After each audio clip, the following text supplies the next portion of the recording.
Yeah, so I designed these for a specific purpose. They were to put in rocky places where penguins can't dig. So we could bring them onto the mainland in Eden to get the first colony back up. The local community used to have a colony and it wanted to have a colony back. And they'd raise money. Just feeling the temperature inside there to see that it's not too hot in the sun. Oh, that's a hot room. That is a very hot room. That's too hot. So we designed these little buggers.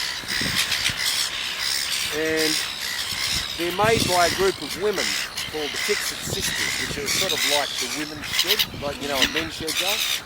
Southeast Health Service in New South Wales set up a women's shed called Fixit Sisters. So I went to them and said, listen, do you want to start making penguin burrows a couple of years ago? And they said, yeah, we'll give it a go. So they made penguin burrows for us in Cobra.